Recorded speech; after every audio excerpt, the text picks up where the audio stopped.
News every 15 minutes, weather every 10, and sports twice an hour. Newstalk KGVO, AM 1290 and 98.3 FM. You're listening to Montana Morning with Peter Christian. Within 2 weeks, a second firefighter has been killed by a falling tree. Good morning, everyone.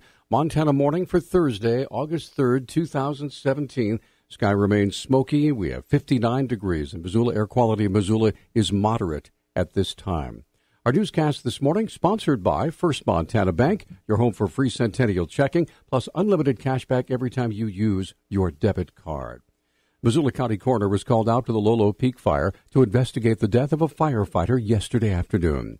Reportedly, the man was killed after being struck by a falling tree. The man's name will be released after his family's been notified. It was just 2 weeks ago that a Missoula firefighter, Trenton Johnson, was killed when a burning snag fell on him while fighting a fire near Seeley Lake. About the Lolo Peak Fire, Fire Information Officer Lee Golding has the fire facts for today. Right now, the current acreage is 6,302. We have 393 people assigned, and we've dropped a total of 178,000 gallons of retardant. We have been using water from lakes in the Bitterroot for spot fires. On the Sunrise Fire burning near Superior in Mineral County, Information Officer Jill Cobb said even though many in the area have been evacuated from their homes, the community is in good spirits. They're understandably concerned, but they have been so kind and gracious to our team, and they've been a joy to be around. We understand that they're anxious, and we've all been there before. Most of us live in northern Idaho or Montana, and we have also gone through evacuations before, so we know personally what that's like. These people are just wonderful to work with, and we're very happy that we can help them. Cobb said they had this safety message for people driving by the fire on Interstate 90. We really are encouraging people to be very careful on I-90 when they're traveling through the fire, and we're concerned that people are slowing down and trying to take pictures. And we really want people to not think that a picture is worth anyone's life. So please just don't stop your car, don't rubberneck, keep your eyes on the road, and just safely pass through the area, and we can all go home to our families. Both Cobb and Golding said the Sunrise at Lolo Peak fires will keep burning until a season-ending event occurs, such as continuous rain or snow. The Rice Ridge Fire burning near Seeley Lake is getting an influx of resources after it was placed at the top of the priority list by the National Interagency Fire Center. Fire Information Officer Mark DeGregorio explains. It's a wildland-urban interface. We have quite a few residents up in the Seeley Lake area, and the proximity to the fire is, fairly close by standards, within about 3 or 4 miles of the fire. So whenever there's human life and property values at risk, that bumps up the priority in terms nationally. Around 400 homes were flagged to be given an evacuation warning on Tuesday. Meanwhile, firefighters were focused on creating a barrier between the fire and those homes. We have active fire on the west and southwest side, which is the side that is closest to the Seeley Lake area. And that's where we put most of our resources in terms of where the aircraft were working, where the ground crews were working. We also have different engines that are out there doing structure protection. There are no active evacuations on the Rice Ridge Fire yet, just warnings to be prepared. The fire right now at about 7,000 acres and growing. It's 0% contained. 51-year-old Caressa Jill Hardy of Frenchtown, also known as Glenn Dibley, is being held in the Missoula County Jail, charged with 2 counts of deliberate homicide, although no bodies have been recovered.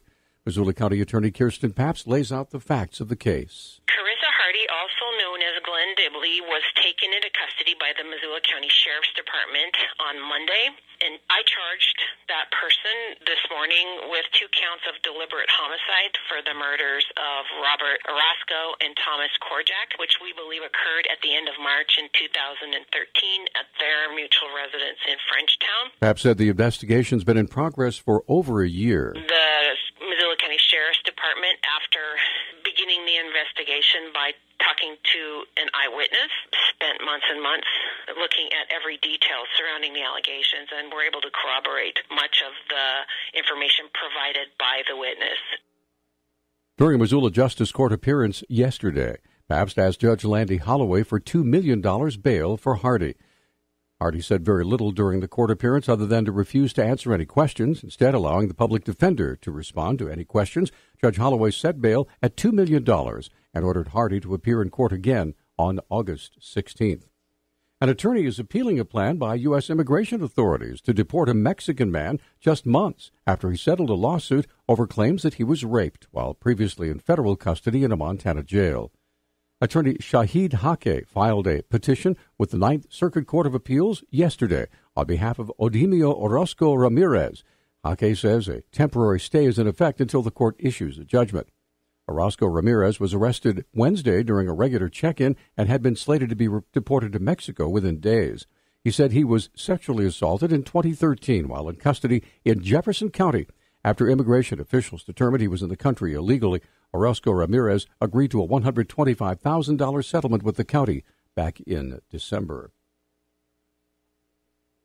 A one-vehicle crash in southwestern Montana has killed a 2-year-old boy and injured a 3-year-old girl. The Montana Highway Patrol said the driver missed a turn onto Interstate 15 from Dillon late Tuesday, and the vehicle struck a post and flipped onto its side. 2 women, ages 54 and 30, were taken to the hospital in Dillon for treatment of their injuries. The girl was flown to the St. Patrick Hospital in Missoula. Patrol Captain Gary Becker told the Montana Standard the crash is being investigated. The victims' names have not yet been released. At about 8:30 Tuesday morning, Missoula police responded to a disturbance call at a residence at the 2300 block of Burlington.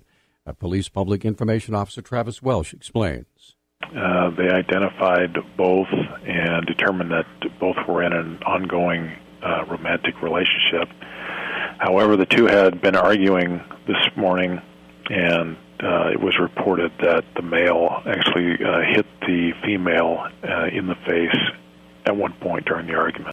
Welsh says this is not the first time that this individual has committed this type of offense. He has been identified as 43-year-old Jim Clark, and he was taken into custody related to the disturbance. And the officers learned that he has at least 2 prior convictions on this cumulative offense, making the third or subsequent a felony.